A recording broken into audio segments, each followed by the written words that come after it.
2023 বেঙ্গালুরু সাফে বাংলাদেশ সেমিফাইনালে উঠলে দলকে নিজেই ৫ লাখ টাকা প্রদান করেছিলেন দলেরই একজন খেলোয়াড়। এমন টিম স্পিরিট কয়জনের মধ্যে থাকে? বলা হচ্ছে জাতীয় দলের ডিফেন্ডার বিশ্বনাথ ঘোষের কথা। বাংলার ডিফেন্স লাইনে বিশ্বনাথ ঘোষ এক ভরসার প্রতীক। রাইট ব্যাকে খেলেন, ডিফেন্সের পাশাপাশি অ্যাটাক কিংবা লং থ্রু সব ক্ষেত্রেই বিশ্বনাথ পারফেক্ট টপার। বিশ্বনাথ গত বছর সেপ্টেম্বরে ভুটানের বিপক্ষে প্রীতি ম্যাচে হাঁটুর ইনজুরিতে পড়েন। এরপর থেকে ফুটবলের বাইরে। ঘরোয়া ফুটবলে বসুন্ধরা কিংসের হয়ে পুরো সিজনই আর খেলতে পারেননি।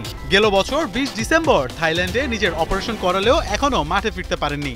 জুলাইয়ে বল নিয়ে মাঠে নামার অপেক্ষায় টাঙ্গাইলের এই ফুটবলার।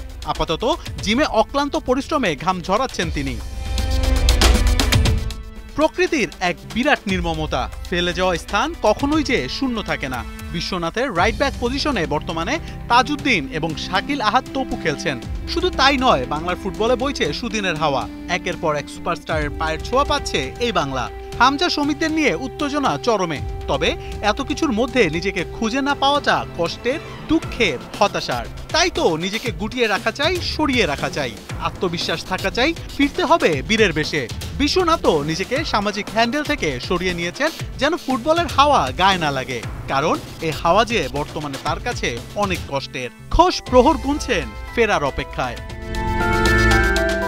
অক্টোবরে বাংলাদেশের হংকংয়ের বিপক্ষে ম্যাচ জেতা ছাড়া ভিন্ন আর কোনো পরিকল্পনাই নেই হামজা শমীদদের। তাই তো স্কোরিং এর পাশাপাশি ডিফেন্স লাইনটাও রাখা চাই একদম টাইট। বিশ্বনাথ ঘোষ নিজেকে প্রমাণ করেছেন। তার মতো একজন ডিফেন্ডার বর্তমান বাংলাদেশ দলে খুবই দরকার। এখন শুধুই অপেক্ষা ইনজুরি থেকে সেরে ওঠার। মোহাম্মদ আদনান, ৭১।